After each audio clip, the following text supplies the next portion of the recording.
Kia ora and welcome to Tower Sector Report.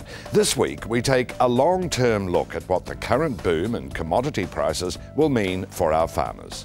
Professor Stuart Locke, who runs the Waikato University School of Management, says with the current commodity boom, now's the time for farmers to get on top of their finances. And Massey's Professor Jacqueline Roath, Director of Agriculture there, shares her thoughts about our sustainable farming practices. The professor says our sustainable production aimed at affluent export markets comes at a cost for the farmer and the domestic consumer. Later, our Tower Sector Report correspondent Drew Chappell investigates one of the largest aquaculture research facilities in the country. The man running this research station, which looks at the farming of fin fish such as kingfish and hapuka, as well as shellfish, predicts the industry will bring in $1 billion a year in exports by 2025. But first, let's catch up with Stuart Locke of Waikato University. Stuart, welcome back to Sector Report, I'm pleased to say. Now, let's begin with a bit of crystal ball gazing. Apart from a few problems, minor ones relatively to some sectors, agriculture does seem to be in pretty good economic heart at the moment, doesn't it? Would that be a fair comment? Oh, I think very fair comment. It's strong. We're getting good commodity prices across, dairying. The wool prices are up. The meat prices are up. On the horticulture side, I couldn't say. Yeah. We'll get on to that later, but yeah. On the horticultural side, the kiwi fruit looks pretty good. The apples are coming through, and again, the prices for the crates and trays there are looking fairly solid, I think. Well, let's look at it sector by sector. Dairy, and we're looking at a record payout there, Indeed. Of course. That's all got to be good. Should farmers be heeding advice, though, to use these good times to carry out deferred maintenance and pay down debt? Well, I think that's the first priority, get the farm well and truly under control. Farm prices are down, so, if you're looking at succession planning issues, it's certainly the right time to be thinking about what to do there because the value's down that you're trying to transfer. Right. So I'd get on top of that, get on top of the financing. Now, should we be buying the neighbour's farm? I guess is always the question that dairy farmers are asking themselves, should we expand? I'm fairly bullish. I know people are saying the prices have peaked for payout, but I think that if you've got your debt under control and you can get reasonable longer-term money, it could be the time to think about that expansion and getting a little bit more land and building up the herd. So I think it's a good thing to be thinking about. Yeah, that's an interesting point, and particularly with this general trend to an increase in food prices worldwide, it's hard to see how that's going to turn around and suddenly blow up in dairy farmers' faces. We've got a good window of opportunity. We know that the North Americans culled a lot of cattle 2 years ago, and it'll take a little while before supply comes through there. Yeah. So, making hay while the sun shines, I think, is the right thing for dairy farmers. Well, strong wool has surprised us after years of dismal returns. I think prices have risen by around about 40% in the past year. Is this a one-night wonder, or do you think those prices will hold or even improve? Yeah, or even improve. I like to think that as we come out of the sort of global financial crisis, that retail spending will start to pick up, and that people are interested in quality. Exactly. They like good things. So as the Chinese population moves up into the range where they've got much more personal disposable income, I think there's going to be a huge demand for woolen products. They're just that little bit better than synthetics. I think people like, organic products, people like natural products, and wool's going to continue if we can organise the industry. Yeah, exactly. Which leads me, I guess, to my next question, which, there are two main players. You've got PGG Wrights and their entities, and with the Lanive brand, and Elders with Just Shorn. What's the scenario for those two players, do you think? They don't seem to be the only ones. No. In a strong wool. Yeah, it's the wool industry and high country farming just I struggle with to understand why they can't get greater degrees of cooperation. I sometimes wonder whether it's rival private schools that they went through. And the way they carry on is a bit like a grudge game of lacrosse. It's fairly dangerous, and I think they do need to be talking. They do need to sort it and get some greater cooperative spirit in the industry. And I guess that comment could be applied to the meat industry too? Indeed, yes. Not the whole meat industry. Like I'm a bit of a fan of venison and the way they've organised themselves. Right. I think that that industry's been well run. The lamb industry, well, I think again there's this rivalry between the meat growers, and then they sell the lambs for fattening on the flats and the good grass areas, and just the degree and lack of cooperation there, the inability to get good forward future prices in the meat industry. There's just a lot of work to be done there. Now, apart from the PSA kiwi fruit disease, which does seem to have been contained pretty well, horticulture looks to be in pretty good nick too, doesn't it? It does. I mean, they're pulling those apples off the trees right now in vast quantities. And getting the varietal types right. I know some of it's going for juicing. They're saying, well, it's just not going to sell. But as farmers take up the new varietal types, and which seem to be in good supply, I think the apple industry, the fruit industry is looking good. And when we have a good year, we've got to build on that. We've got to say, well, what did we do right? Who was buying it? And really groom those supply chains and make sure that we capitalise on these opportunities, bed it down, and so we can look forward to the next 4 or 5 years of similar returns. Of course, for agriculture, as you've just mentioned, supply chains really is what it's all about, isn't it, when it comes to exporting? And horticulture seems to have got that pretty well sorted. Would that be a fair comment? Yeah, I think it is. I know with Zespri and Turners and Growers, we've still got some issues going on there. I think we don't necessarily need one seller in a lot of these industries, but we do need good contacts with the wholesalers, retailers at the other end. That if we can get into a better marketplaces with our squash, our onions and other products, I think there's going to be better returns, and I believe the industry's getting better and better at it. Stuart, it was a very good crystal ball gazing session, and I must say things sound like they're in pretty good heart for agriculture, so that's good to hear, isn't it? It is indeed. Thanks for your time today. Professor Stuart Locke there with an upbeat forecast for agriculture. Next up, Tower Sector Report correspondent Drew Chappell heads north to Bream Bay to report on NIWA's aquaculture research base. It's a large and sophisticated undertaking.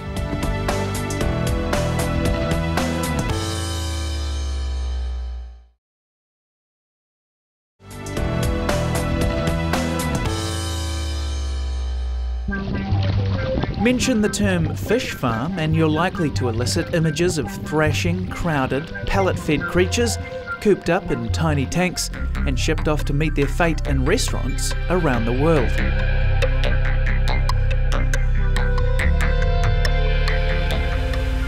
Here in Bream Bay, however, NIWA is doing all it can to change that perception. It's all about pedigree. So like with dairy cattle or race horses or dogs, anything, pedigree is extremely important. And fish with good pedigree are extremely valuable to the industry.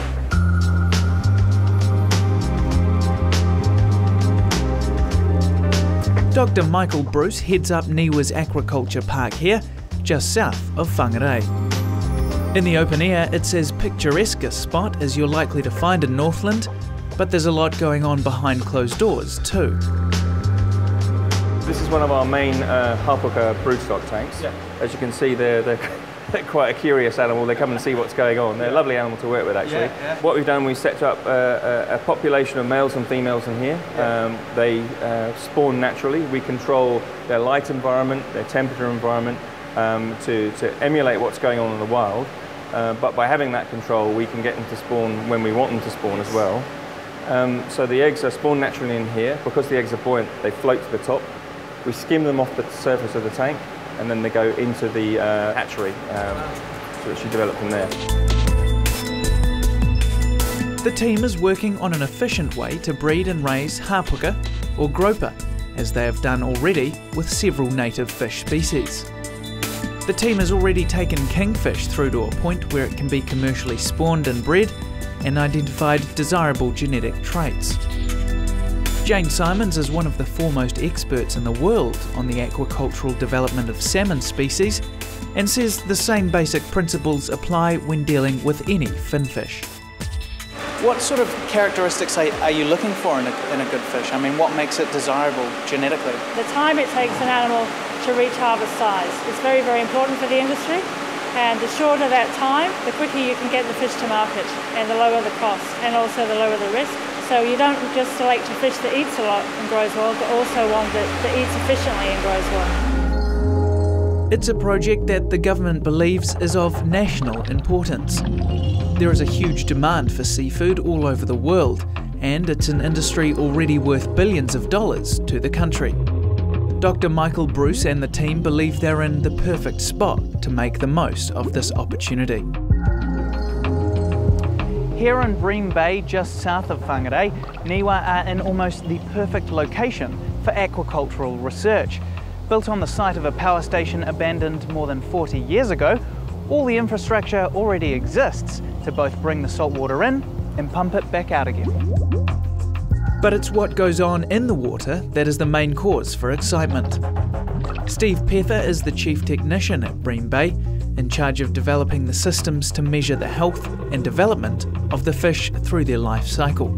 Dr. Pether says it's a slow process, but necessarily so.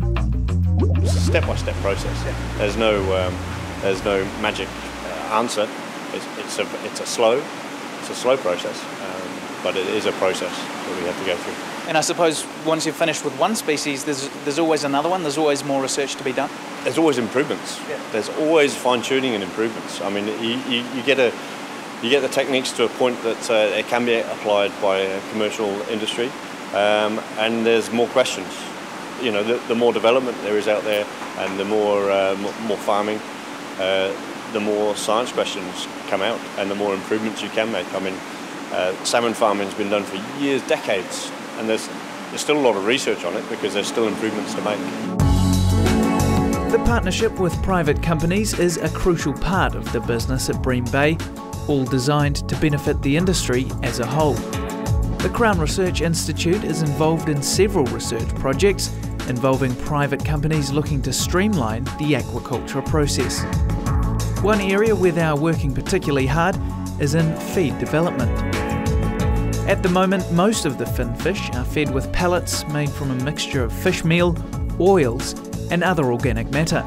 Michael Bruce says they want to see that changed.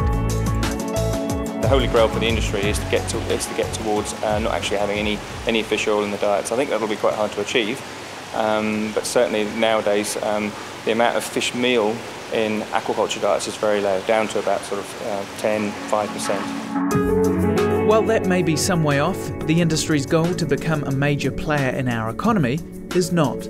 Steve Pether says he's seen enough to predict big things for aquaculture in New Zealand. What's the ultimate goal here? What do you hope to achieve eventually? We want to see the industry take off. We want to see the aquaculture industry in New Zealand, for finfish in particular, to take off. To apply all the techniques that we've learned, all the expertise that we have here, to get that out into industry and to get New Zealand aquaculture, finfish aquaculture up and running. And that's a sentiment that echoes right through the organisation too. That goal of $1 billion by 2025, is that realistic? I think that's definitely achievable. And New Zealand, it can certainly be a lot bigger than that, I think. It's potentially an enormously valuable industry for New Zealand.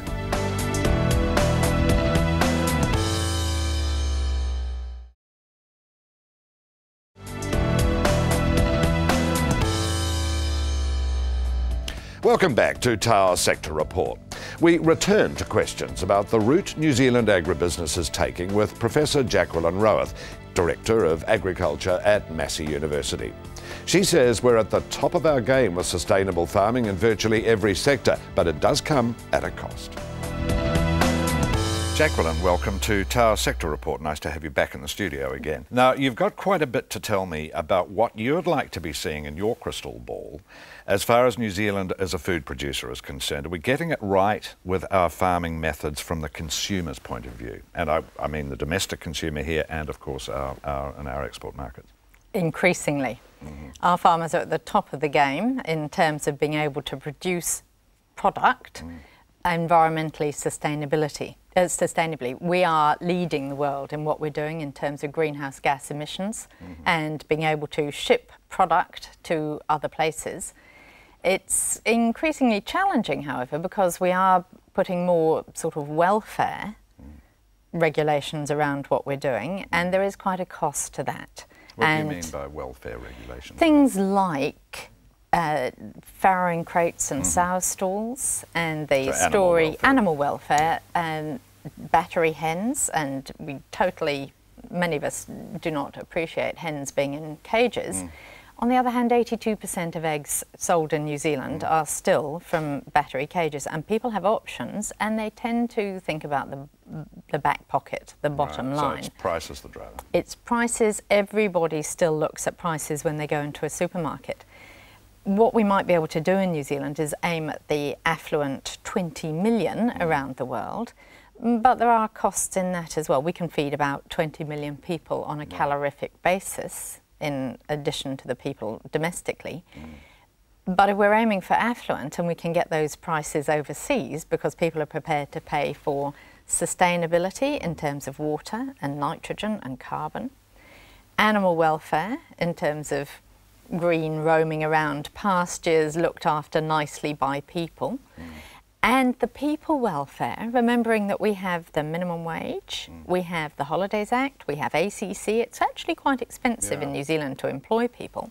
If we go for all of those aspects, New Zealand food ticking the boxes, what does that mean about prices here as well as overseas? And we've already seen some concerns, for instance, to do with the increase in milk prices, and there's about to be one to do with cheese. Indeed. In fact, just watching last night's news, there seemed to be quite genuine outrage on, certainly in the tone of the coverage of the increases by Goodman Fielder and Fonterra. Right. I mean, do you think there should be a Royal Commission, which some are calling for, into the pricing of our dairy products for local consumption? I don't, because I would say that nobody would sell their car to their neighbour at half the price that they could get from an overseas investor or a house or whatever.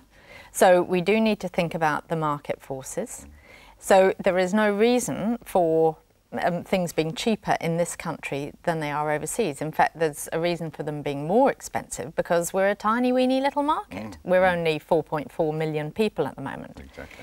So the prices, we do need to be logical about it. And we do need to say that Fonterra has a big advantage overseas, remembering that we're exporting way over 90% of our milk products. They can command a price for being able to produce high quality milk products on an annual basis, not just seasonally, so they can guarantee supply of high quality and quantity. It's a great position to be in. It's hugely important for New Zealand because you remember the calculations from the Institute of Economic Research are that for every dollar increase in payout, this brings in for the New Zealander another $272. So the extra 60 cents that the farmers got for the milk solids was worth, my calculation is $162 in a year, which pays for the entire 90 average litres consumption of milk for the average New Zealander for the whole year. Right. So it benefits New Zealand for Fonterra to be able to have that price. Now if we look domestically and say, have they got a monopoly? No, they don't. Tatua, OC Open Country, those Westland, all those companies actually get milk from Fonterra. If we're going to start investigating prices, I would say, let's just do it across the value chain. The farmer is getting 30 cents a litre, and a litre is being sold in the supermarkets for rather more, approaching $2. Who is getting the money along that chain? Right. And how much of it is to do with the food safety that we want? Right. And a lot of farmers won't drink out of the vat. Lots of them will. But they actually quite like the pasteurised in the container thing. So that value. But then let's look at the supermarkets and say we're effectively only two. Why are the garages able to sell milk cheaper than the supermarkets? Well, talking about cheaper. That's what I check. Yeah. I mean, when we were having a conversation yesterday over the phone, you said that milk has never actually been cheaper. That really surprised me. Isn't it wonderful? How do you calculate that? Consumer price index, and it's inflation. So if I look at 2 litres of milk now in the supermarket, not the garages, in the supermarket, 2 litres is $3.58. If I consumer price index what it used to cost in 1999, 2 litres of milk then, in today's money, would cost $3.87, which is rather more than $3.68. Consumer price index and inflation. And the other aspect to remember is the average salaries have gone up, the average weekly household income, and the average weekly household outgoings on food. Well, food is now 12.1% of that income, and before the food price hikes, it was 12.3%. So, as a proportion of income, again, it's gone down. Food effectively becomes a smaller and smaller component of the household budget. And that's the problem, John, because people get used to being able to buy flat screen televisions or going for holidays on the Gold Coast because they deserve it and all of those sorts of things. And actually, we do need to consider what we want to do with the world and what we want to do with New Zealand. Indeed. Well, speaking about what we want to do with New Zealand and specifically New Zealand agriculture, we obviously are able to charge a premium in our overseas markets for all our attributes, GM-free, you name it.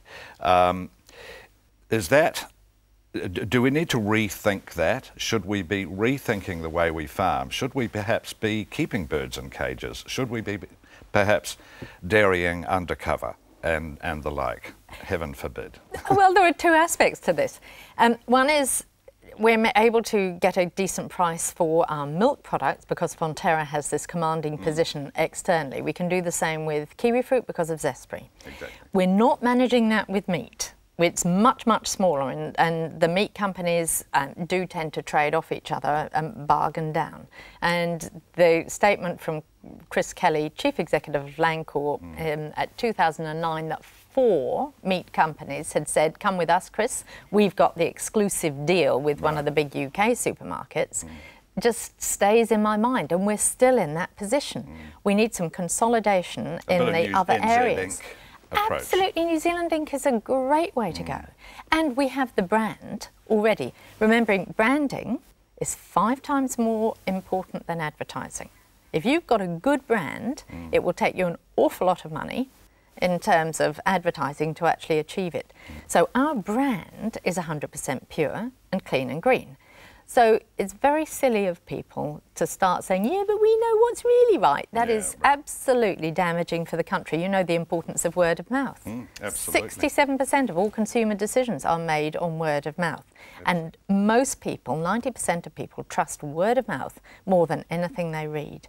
Word of mouth. Point. So New Zealand Incorporated is the way to go. Maybe the marketers need to think about that word of mouth thing. We're trying. But, well, look, there's a whole lot more I'd love to talk to you about. We'll have to get you back in the studio again very soon. I look forward to that. Okay, thanks very much for your time today. Thank you. Professor Jacqueline Roworth there, and an update for you about one of our recent stories. In February, we told you the tale of farmers who said they were being forced off their land by the banks. Well, we've just received some good news from one farmer we featured who was caught up in attempts by his bank to put his business into receivership. Cameron Bishop from Tiro in the Waikato has won the battle after an anonymous investor came to the party with $2 million. Cameron's been able to settle with his previous lender and has moved to a new bank, which has also come up with the finance he needs. Great news, but let's not forget those many farmers who are still in serious strife with their banks. Well, that's our show for this week. I'll be back soon with another Tower Sector Report. Remember, you can catch up with our program on our website. Catch you next time.